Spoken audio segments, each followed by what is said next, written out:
This is episode 9 of Pilot Say What, which prompts me to ask the first question, which is, Pilot Say What? What do you what? You get the idea. This is where we hear what pilots have to say.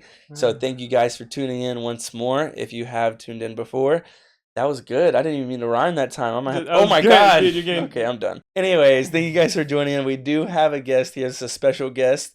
Would you like to introduce yourself at all? Yeah, I'm Justin Figueroa, flight instructor with Thrust Flight. Been doing a couple of videos with you guys here. Now I get to do my special last video with you guys. So that's exactly. There's a lot of stuff. He just introduced himself, but there's a lot I want to get into right there. So Justin's done a lot of videos with us here in the past, even before I got here. So I'm glad we got to get you on the podcast, not only for the first time since I've been here and since we started the podcast, but probably for the last time because it sounds like you're heading out. Dude. So first, I want to say thanks for helping us out with all the videos in the past. You've offered a lot of value. Some of you guys might have already seen them. But also, I'd like to highlight the fact that you are leaving. When are you leaving? What's going on? Dude, I am officially put my 2 weeks in just yesterday. Just yesterday. Yeah, and I'm headed to the airlines now, man. Yeah. So it's been a journey, and I was thinking, I was like, how many hours am I left? And counting down, got all my logbook done, and 30 hours away. So. Oh, you didn't realize that. When did you do that little count of your hours? Last 2 months, I have been flying more than I have ever flown. Like most of it, like I have more hours in the sky than I have on the ground. Wow. It's been pretty intense. Was it after all those flight hours that you're like, well, let me just double check, and then you realized you ranked up a lot, or was it a little before that? I knew that I was pretty close, and I had like a whole goal set. Like I had my whiteboard at home, and I had to hit this amount of hours by this time, and that sort of thing. So that makes sense. Well, congratulations. That sounds good. We didn't know that when we asked Justin to join in. We didn't know that this was like our last chance,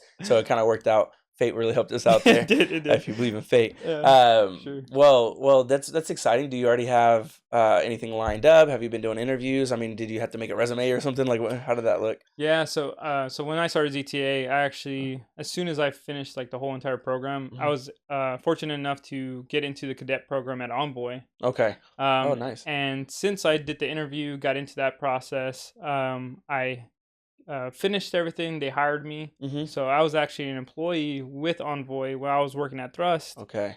And so all I had to do was get my hours of 1460 and then now go to the class date once I'm already finished here at a partner school. Is there a reason why someone wouldn't be able to do that as early as you did? Because I don't think I've heard that a lot, that people got involved with Envoy or anything like that as early as you're saying you did. I'm not sure. Yeah, so it's not really a certain timing. They have certain requirements as far as what rating you have. So if you have a commercial rating, you could already get into the cadet program. Okay. As early as getting the HR interview at private. Okay. So you could get in pretty early. I did it as soon as I got all my ratings. I felt comfortable, and I was like, okay, I know this amount of knowledge. Let's go in and get ready for this interview. Because you basically go in, take your HR interview, and then you do your technical interview all on the same day. Right. And then that's something that if someone feels confident after had gotten their commercial rating, if someone feels confident in that where they're at there, it seems like they should most likely be equipped. Is there anything extra you did to be equipped there? Just be with the partner school in order to go with certain actually cadet programs allow only partner schools to actually get in their cadet program. Okay. And that's why you were able to do that here with Thrust Flight, right? Yeah, exactly. Okay. So I got fortunate with certain schools don't have that at all. So it's really nice that Thrust has that. Okay, great. Well, that's awesome then. I mean, it sounds like it's a recommendation for people to do. Is there any, awesome. What are the benefits from getting involved that early, if there is any, other than just getting out of your head? So, be honest, there were huge benefits before. I'm not sure if things have changed because I've heard they have. I got American Airline benefits. I got their insurance, their health, everything that you could possibly think of. Gym benefits. I have because you became employed. Right. Yeah. So it's crazy. Yeah. And basically, it's like where now I get flight benefits like as an instructor. Okay, gotcha. So it allowed me to travel while I was a flight instructor on my days off. Sheesh. That awesome. Sounds like a lot of good things. Yeah. So cool. If I'm recapping this right at this point, you want to look into it early. Of course, look into the benefits and things like that. Sure. But look into the cadet programs early if your school is affiliated with anyone. Yeah, 100%. I think the biggest reason why is for the seniority. So as a cadet, And that's what I was wondering too. yeah, as a cadet, you get into a seniority level. Like, let's say if you had 141 time and you're just going into Envoy, we applied at the same time, we got the job at the same time. But I was a cadet and you were just a different school, right? A different basically, job. but fresh without going in through a cadet program. Then basically, I would have a better schedule and like better pick of like the mill as The far shifts as and the shifts. okay. Exactly. That makes sense. That makes sense too, because I also hear that sometimes there's a wait. Is there some sort of a wait line, right? When going through the interview or hiring process? Exactly. And if you've been a part of the cadet program, then you're more likely to be a little further along in that lineup, right? Correct. You get like basically slotted to the top, so which is really nice when you're really waiting for a job, right? Okay, and that's what I was wondering. Like literally, when you get a job, is sometimes a wait list itself, for right? Sure. Yeah. Okay, even though they're all hiring, they just have to go through everyone because that's the system. Correct. Yeah, like a lot of guys that just left. Some of them were in cadets, and then some of them were the ones that were cadet got pushed above them, and the other ones are still waiting for even a date that they haven't got yet. So gotcha. It's like super important to try to get in as soon as possible to any cadet program at that, right? Okay. Well, I'm glad we got that uncovered because that makes a lot of sense. I think that's if I didn't know that and I heard that, I'd be like, oh, I'd be taking notes, Yeah. I would be taking notes. Well, that's good. Congratulations on already having kind of a little bit of a pathway. I don't know if you plan on staying in Dallas or not. I always like to ask that. Most people say yes, but dude, I mean, honestly, wherever the world takes me, wherever God takes me, that's where I will go anywhere. I'm open for anything. Yeah, that's really cool. Yeah. Well, do you mind if I ask how old you are? I'm 27. 27. Okay, good. I mean, I think it's I'm 29. That's weird to say that. Dude, we might need to cut that. Dude, no, please, no. No. This guy looks 23. What the heck? Oh my God, dude, really? That's good. Dude, I'll take it. I accept. Please do. Yeah, I'm just gonna try to stay looking 23 for a couple more years because this is my last year being not 30. So I mean, I understand. I'm about to understand soon. So yeah. Don't worry. But I really think like mid 20s, even later. I mean, just all your 20s. Of course, I'm only about to be 30, so it's not like I can give old man advice or a bunch of wisdom. The wisdom, man. But in my mind, I'm like, it makes sense to have made all the choices where like, let's see where things go when I can just take advantage of the opportunity. So that's really cool. Well, I wanted to ask you a few questions about, before we move on to you giving a little bit of your expertise. Do you do anything else outside of work? You said you traveled a little bit. Yeah, I was able to take advantage of those benefits, and every single time that I had the time to travel, I was in a plane again to a different state. Like recently, last year on my birthday, for a whole entire week, I solo traveled everywhere, stayed in hostels. Yeah, it was so cool. Overseas? I didn't go overseas. I wish I was just could. Checking, yeah. If I had time, totally would have, and I plan to. That's a bigger commitment. Yeah, 100%. So after I am finished here in about a week, I will be then doing a whole entire country-wide just vacation for about like a month or two. Yeah. So I'll be traveling all over the world and hopefully being able to see different things. And man, I'm gonna have to talk to you later and be like, how'd you plan some of this out? I'm trying to do some more traveling soon. I just booked some stuff too. So let's go, dude. I'll meet you at the destination just because it's free. Let's go. I'm gonna be like, hey, I'll be there. I was on someone's flight benefits for a long time, and it happened right when the quarantine began. Yeah. And I had just started taking a bunch of flights. Yeah. And quarantine began, and then fast forward, coming out of quarantine, I mean, I was just so focused on like getting my feet on the ground and getting back into the workforce and everything like that. Sure. I didn't use them the whole time, almost at all. Hardly at all. Like it's so sad. You know what's crazy? Okay, so I got the benefits and I had them for like a year now, and I was like telling my family, "You guys have free flight benefits, by the way, free." And they were like, "Awesome! Like put us on the list. Put them all on the list, right?" No one used it. No one used it. I was like, this is an opportunity we never got in my whole entire life. Yeah. Like, we never traveled. Like, I never, ever flew in a plane until I got to thrust. Yeah. And I was like, you guys need to get on that plane. It's free, please. Wow. I'm begging you guys to get on the plane. Man, and that's something, I really look forward to traveling more, but it's so funny that people have the flight benefits and didn't use them flight benefits. So please use them. So that'll be something really cool. Well, I wanted to ask you, so if you haven't been when you were younger, did you had never even been on a plane before? Never. Gotcha. Did you have interest in being on a plane or flying or anything? I thought it was something like being a pilot was like, to me was like, oh, you have to, it's extensive training. It's like you have to be extremely, extremely intelligent. Like it You have seemed to out be of touch, right? so like it was NASA. It was like hitting Yeah. the moon. Yeah. Like for someone that grew up in a small town and not didn't have that much money. Yeah. So Yeah. it was just like super out of reach for sure. Yeah, but that's what you thought, right? And then Hmm. did you meet somebody who had been doing it or training or something? So never met anybody in the industry. I actually was in sales. Came down to Addison. This was my zone that I Okay. sell in. I Okay. walked down the airport. First place I went to was thrust flight, Mhm. and I saw planes in the back of the the hangar, and I was like, "What are you guys doing here?" Yeah. Then the weeks went by. Got my medical the next week and signed up the week after. So within 2 weeks, I was a pilot. I trained to be a pilot. Wow. So Yeah. you had to step foot and you saw the planes Yep. and then you thought, I'm interested, and literally within 2 weeks you got signed up.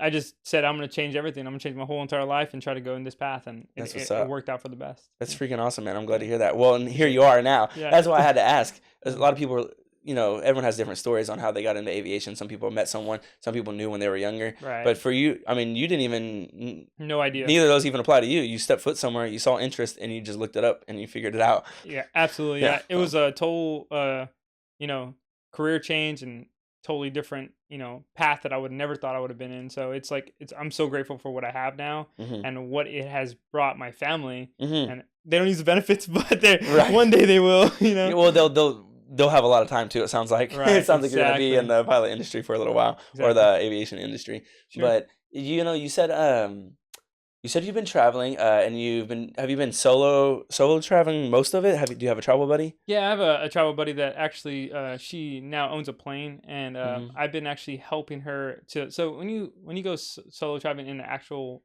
like a smaller plane, Mhm. you want to like go with somebody because it's a lot safer. Mhm. And just to be there to help out if anything does happen. Mhm. So I've met an individual that we've traveled now across the states in a Cessna 172, which Oh, is wow. super awesome. Yeah. I've been really enjoying the experiences in that and being able to like travel to different states with her and experience that. Yeah, and so what do y'all take turns flying? Yeah, for the most part, a lot Yeah. of times she's flying because she's learning, she's getting her ratings, so she's Mhm. working on those. So it's like she's like learning the little. I'm just giving her tips as she's going better and better, at what she does. That makes sense. Because we still have some Cessnas now. Mhm. I don't know, but most of our fleet is the Piper Archer. It seems Right. like, and I'm curious about uh like some of the differences. Because if you've flown, Both. how many different kinds of planes have you flown? If you don't mind me asking. Every plane that we had at Thrust, the Sport Cruiser. I started in the Sport Cruiser, and then we went to the Cessnas, Mhm. the Cessna 172s, and then the Piper Archers here. So 3 different planes. Yeah. Okay. Gotcha. And I mean, I don't know if all of them had the G1000, right? I wish. Yeah. Yeah. We wish. So Yeah. at Thrust, they did. They all had the G1000. And they had in the Sport Cruiser we had another system called a Dynon, but still a screen. Mhm. It's actually a touchscreen. It's kind of cool. Oh. Okay. But every plane outside of Thrust, it was a 6-pack, right? Okay. So the 6-pack meaning like the gauges. I've seen the six. Yeah. Gotcha. And it's actually not as bad as most people think, but at first it's totally different. If Right? you've never used it, because some people have only used the G1000 or like Right. an interface, right? And yes, and then also if they're coming from a 6-pack or from the gauges to G1000, it is a total shift change. Like there's so much more going on the screens Mhm. on a G1000 Yeah. than the 6-pack itself. Do you think it's easier to go switch one way or the other? That's a great question. So for me, from going from a G1000, there's so much going on. Like there's so many sensitivities that you go over to 6-pack and it felt easier. Because it like really gave you the what is it, the essentials sort of? Right. Is that kind of how you Yeah. would And the cool thing about not the G1000 but the Dynons is you could actually create the 6-pack digitally? on the digitally. That was cool. Oh, that's I loved cool. it. Loved it. Yeah. And that's what you got to use in the sports cruiser, right? Correct. Yeah. Gotcha. So how do you feel like what is the difference? Like what are the Right. benefits to the G1000 then if in your scenario it was almost easier, right, to use the 6-pack, but Yeah. obviously there's benefits to the G1000. Oh yeah. What would you say that is? It's just so more like if you want to think about the sensitivity of like what's going to happen in the next 6 seconds, it Mm, shows you that, right? It also gives you everything that every time I've seen a student of mine come from a Part 61 school, mhm. they're so used to seeing the gauges that they don't have the accessibility of like all the frequencies like on our screens. We have Oh. so much more access on the G1000s Are that you talking about frequencies for the like communications? correct. Yeah. Mhm. Yeah. So a lot of times their first like initial, they get in the plane and they're down on their lap on their iPad looking for all the stuff on ForeFlight. Mm-hmm. And it's a new habit that I try to create with the people that are coming in at 61. I'm like, hey, now your iPad was on your leg. Some of those resources, right? Your resources are on your G1000 because you could do everything you could do on your iPad now, basically on the G1000, and it makes it 10 times easier to look outside and fly the plane first before you're inside in the cockpit the whole entire time. Right, and it sounds like from what I've been speaking to students that the main reason people are still using their iPads is just to make sure they have, and I don't know the verbiage for this, but the resources about this particular plane they're flying, and that's something that people still use their iPad for, right? Just in case. Yeah, like it has like checklists and stuff like that. Yeah. And then when we are in an instrument flying it in the clouds, we are using our iPads. And then maybe like getting communications down, writing it out helps to repeat it back. You have it all written down. But for the most part, you have a lot of the technology right on the G1000. So your eyes are up here and you're actually flying the plane, looking outside and being able to make sure that you're navigating. A lot of times we get students that they love the screen or they love their six pack that they forget that we're flying a plane and we're outside in the sky that we need to watch out. Yeah. So just how like Dallas traffic gets bad up there in the sky sometimes gets a little crowded. So you always want to be flying outside and super aware. Yeah, Cole had told us about a story how one time like he didn't see anything on his radar or whatever, and a plane came by and it was a little nerve wracking. Yeah, and he says that's a great example of no matter what, keeping your eyes up and on your sight picture. Sight picture is what it's called? Yeah, it's a sight picture. Like just checking like all your surroundings. It's like I always tell my students is like, hey, look, I trust you as a pilot. We trust each other, but we don't trust the other drivers. Just like in Dallas, right? Defensive driving, baby. That's what we're preaching out there. It's like, man, we could trust our skills, but that other guy doesn't trust his own skills and just comes too close. Yeah, that makes a lot of sense. I don't even know how we got there, but that makes a lot of sense. But I did want to ask you again about the when you first. So you've been using the G1000 now. I guess since while we're on there. Yeah. Do you have any? You just gave one tip, really. Do you have any tips for people who are learning the G1000, whether it be for the first time or coming from a six pack? Yeah. To learn it, it's really based off of like actually using it, like repetition of it. And there's so many settings. It's so many menus. It's like think about your grandma getting a TV for the first time. That navigation of that is a whole like ledger of instructions for her, right? Right. So it's really just sitting back on the simulators, and the simulators have our G1000 setup on it, and allowing yourself to be outside of a plane and chair fly, just like chair fly any maneuvers. We could sit down and mess with that whole entire G1000 system. Yeah. There's even apps out there. There's a G1000 app you could buy, and you could mess with every little button, and it will come up with the menus that we have. Yeah, I think that is going to be like for the students that come from six pack, because that's where the transition is harder. Yeah, because you're coming from. It's one thing to learn it fresh, but it's another thing to come from something you already know and have to rewire your brain. It's like a new habit you have to learn. So that's the one thing I think will help any student that's struggling with G1000 avionics is really try to immerse yourself into each setting and what each button does. Is it a toggle switch? Does it highlight the screen? And sitting down with a instructor, also you could do a GPU lesson. It's a ground power unit. Okay. We plug it into the plane, and we could actually turn on the plane without burning up the battery. And you could sit there and you could just mess with the whole entire G1000 on the ground. Yeah, and what was that called one more time? A ground power unit. Okay, ground power unit, GPU, right? GPU. Okay, I was like, am I saying the wrong thing? GPU. Yeah, I like that. I'm just gonna write that down so I might ask more people about that. But okay, well, I really wanted to ask that because that seems like it's been a big thing lately, and we've been talking a lot more about our planes, right? At the school, and then I think we're gonna make a couple new videos soon about some of that stuff. Sweet. So I kind of wanted to. I know that's like one of the biggest things. Also, it seems like, oh, that's what it was. I wanted to ask you too about the difference in flying. Do you see a difference in flying like a high wing versus a low wing or anything like that? Because I know some people, especially a lot of people, come here with their Part 61 training as a private. Yeah. And so for them, I'm just curious, what would someone want to know about the difference, or what's your experience? Yeah. So when I switched over, I was obviously in the low wing. I just saw like from the low wing, you can't see the ground, right? Because when you're landing in a high wing, you could see the ground and the reference.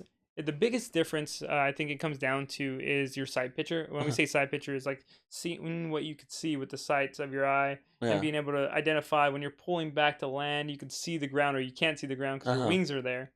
So a lot of the difficulty when it comes to switching over from a high wing to low wing, it comes down to landings. Like understanding how it feels to pull back or how much you need to pull back on a high wing compared to a low wing. High wing, you do have to, there's like a more of a play that you have to pull back. And then you're feeling the drag of the aircraft, and it's a different feeling for sure. Right. Same techniques, different feeling. Okay, that makes sense.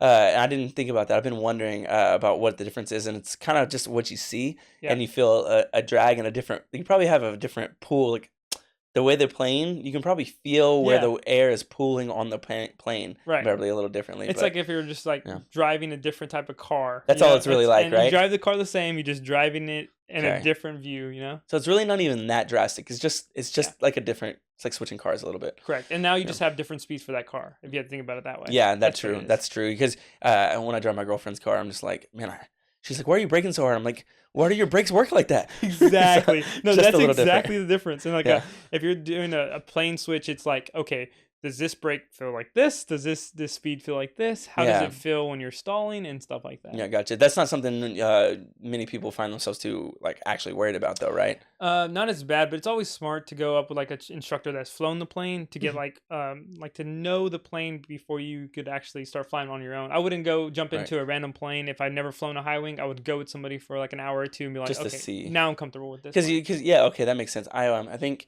The first flight I went on it was actually the video on the eclipse. Oh yeah, that was sick. Yeah, no, it was a fun video. That was fun. It was a little crazy because we were definitely in the 172. The Cessna, we were just trying to do that, whatever that maneuver was. It was not. Yeah, that was my first time in a plane. I think it was like a high performance climb yard. Yes, I saw that. I had to see that video. That was good.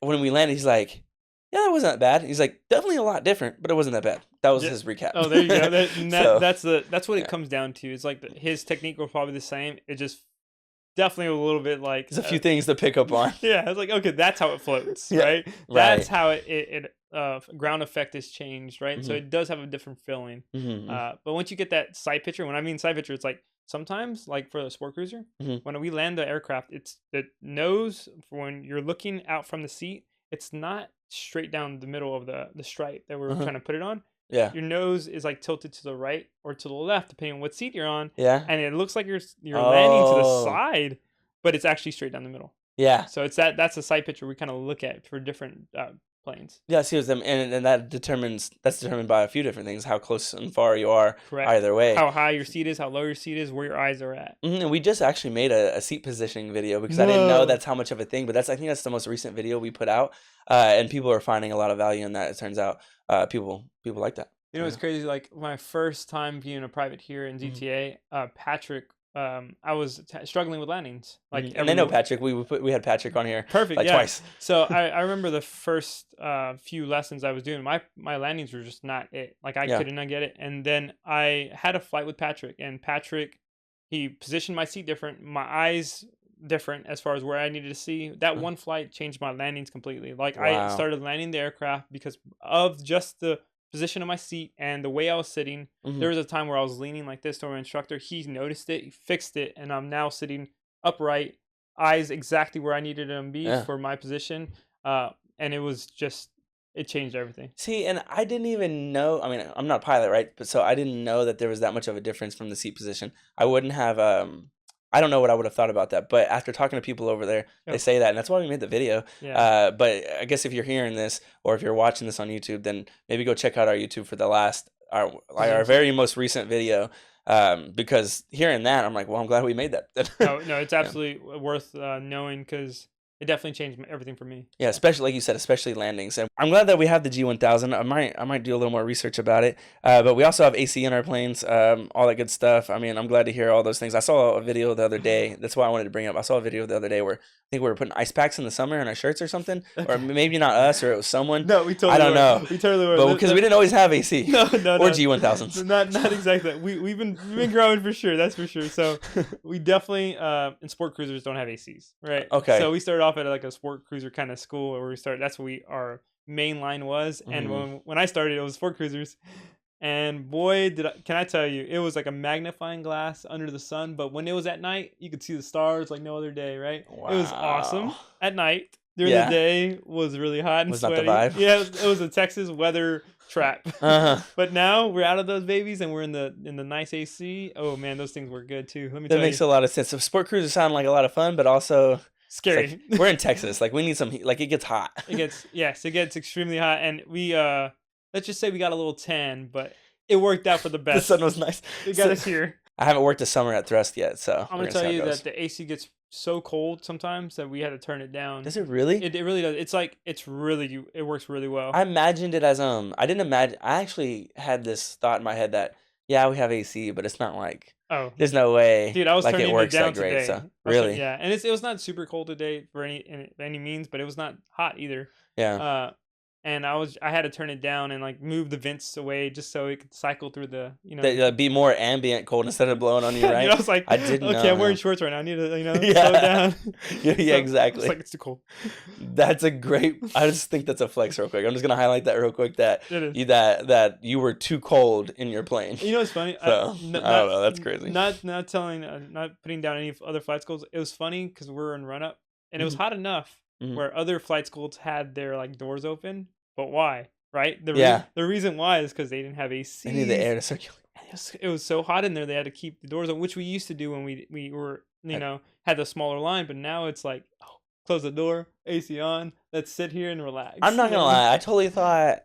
I didn't think it was a complete gimmick, right? But I was like, okay, yeah, we have AC, but I'm sure it's like doesn't make that much of a difference because in Texas, even just blowing my car AC, I mean, it's gonna take a minute. Right. But like, I don't know. I just think that's really cool to know that. Yeah. That's really cool. I just didn't know that. Piper be doing something Yeah. out there. All right then. Good Well, job. good AC and avionics. Well, I don't know. It just sounds exciting that you've gotten so far on your journey as a pilot. I think that I'm still curious. You said you've been traveling? Is that most of what you've been doing with your free time outside of flight school? Because I know it's going to change once you get out of flight school, right? And once Sure. you're done doing CFI work, right? Yeah. But is there something you're going to be doing more of, you think, other than just traveling more? I think just like building my like investments and being able to like share what I have now. Mm-hmm. A lot of times like what I had, it was like only things that I could actually give to myself and like provide for myself. You know how you like always say like put your oxygen mask on before you put others. Yeah, exactly. Now it's like the biggest thing. Like as a pilot, my whole goal was to like help my family. Mm-hmm. And where I came from, it was a little bit different. Like I didn't have too much money and that stuff. So now Mhm. it's like my turn, and like I'm able to now get that oxygen mask, put it on them. That's like my biggest thing. So it's like helping family and being able to now do the things I love, like go hiking, Mhm. and work out and just Yeah. go to different cities that I've never been. I know that's part of traveling, but just being able to experience different cultures and different things with different people, like people that Yeah. I want to just like share this new Yeah. found love of aviation with now with other people. Yeah. Like Yeah. Because you put yours on come- first. You Yeah. you invested in yourself, and now you can share a little bit. Yeah, it's exactly So. that investment counts somewhere. And like if you're in the point in anywhere in your life, like anybody out there that's listening, it's like put that oxygen mask, invest in yourself, do what you have to do, and then become who you want to be. And then you start sharing. Dude, start your journey, get in Yeah. there. That's freaking Yeah. awesome. Yeah. Well, I want to ask some fun things too. Let me make sure I didn't miss anything here. I really did want to ask you this. For people who, given where you are now, and like you said, you knew that you wanted to be able to invest in your family a little bit more in the long run after you complete this journey of learning how to become a pilot. Do you have any advice for people who are wanting to start flight school? And I think this is great asking you because you're someone who saw it, thought about it, looked into it, and did it all within 2 weeks. So were there any things you would do ahead of time, or is there a different approach? I'm just wondering, what kind of advice would you give? First thing to do that I had to do when I started considering it is checking if you medically can, right? Mhm. It's $100 or some other fees, maybe less or more. Go to an AME, which is the Aviation Medical Examiner. Mm-hmm. Go see if you can medically go fly a plane. If you're able to get that medical, that is your first step into the right direction to be able to be like, I can now medically become a pilot. And now it's just the rest of the steps is now putting in the work and actually sitting down and being like, I could do whatever I set my mind to. Yeah. Getting into that journey. Let's say you now are in the school that you want to be in and want to start flying. The big thing I noticed that helped a lot of students to get ahead and just to not focus on so many things is getting riddens done. Like Mm-hmm. there's like a few parts to doing a check ride, and it's like a written and oral test with the examiner, and then the actual flight portion. Mm-hmm. Now, if you get those writtens out of the way, which is you can prior to entering the flight school, it's going to help so much. Just focus down on two things: the oral with the examiner and the flight portion. That's a It's good way to put it. No one's put huge. it that way, but that was a good way to put it. It's huge. Yeah. Yeah. That's great. Well, I just put that down as get your medical to make sure you can. That's what it Once is. you can, decide if you want to, and then commit. And then third, get those writtens done. Dude, and then you get obsessed and you just stay obsessed and be great at what you do. Yeah. You know what I mean? I Go think, hard. I think we need to make a T-shirt. We need to make a T-shirt. Get your writtens done. Get I your really writtens think done. that's a great idea. And then the back put be obsessed. Yep. Would they be right? And Dude, that's true because everyone's obsessed. being obsessed. Look, get written on and be obsessed. I'm not actually writing that down. I was gonna, but I would write it too slow. That's fine. But that's great because everyone says get your writtens done, and then everyone kind of is obsessed. It seems like you get so, it's weird. yeah. It's a weird feeling. It's like, oh, this is a thing you can learn more about and get smarter, and you should never stop learning. Mhm. There's so much builds on one regulation that keeps going and going and going. I guess when people find a genuine interest, they just keep going down the rabbit hole until they don't want to anymore. Oh, But it seems like the rabbit hole is deep enough. So dude, I've been doing it. yeah. I've been flight instructing for an entire year, and I got my hours within the year, Yeah. and I still am learning today, and I'm still obsessed with Yeah. the same thing because it's like sharing knowledge with like you or anybody that's asked a question. You want to know more. You want to be able to tell Yeah. them more. Yeah. That's how I think about things. I want to be able to answer someone's question if they have one. Yeah. I want to be able to I want to be ready Right. to answer whatever question. I just want to know. And it's not unlikely that someone else or even myself may come across the same question. So why not just figure it out? Yeah. And that makes me also want to ask then, given that you've been a CFI here at Thrust Flight, what are some of the common mistakes you could see people making, or you do see people making, or even ones that are easily avoidable? I'm not sure if there's things that come to mind. They're like, hey, if you watch out for this, that'll save you some time or some effort and energy. Yeah. I think it's just finding. I know this it sounds a little generic, but like in college, you go to college and you have to like just figure it out, right? Yeah. And like you don't know how to do what because it's just high school, and it's just there's a building blocks to learning how to pass these finals. Mm-hmm. How aviation kind of works, it's a little bit similar, but you need to find a way that you learn. Mm-hmm. And that was hard for me at first. In college, you could get finals done, get tests out of the way. Here, it's like more technical. It's more involved. You're here for one purpose, and it's to get your licenses and get to airlines, or just to have fun in flying. Mm-hmm. But go and figure out what does it take to learn, and how did I do that? This is a huge thing because I thought flashcards. I just was horrible at them. I was just not good at them, and I was like, okay, I just give up on flashcards. Not my thing. But it was not that. It was just not my way of learning. Mm. And then I found out that me writing things a million times down and repeating it out loud and doing something different, sharing it, my knowledge with somebody, and they sharing it back, it helped me learn faster. And maybe that'll work for you, but maybe that'll work different for other people. So just finding your way of learning is going to help avoid a lot of mistakes, being able to listen and then repeat, different things back. Yeah. Thanks again, Justin, for not only being on the podcast today, but for being on several of our videos on our YouTube channel. Thanks for having me. And offering a lot of value to anyone on the internet and all the students here that have been coming through Thrust Flight while you've been here.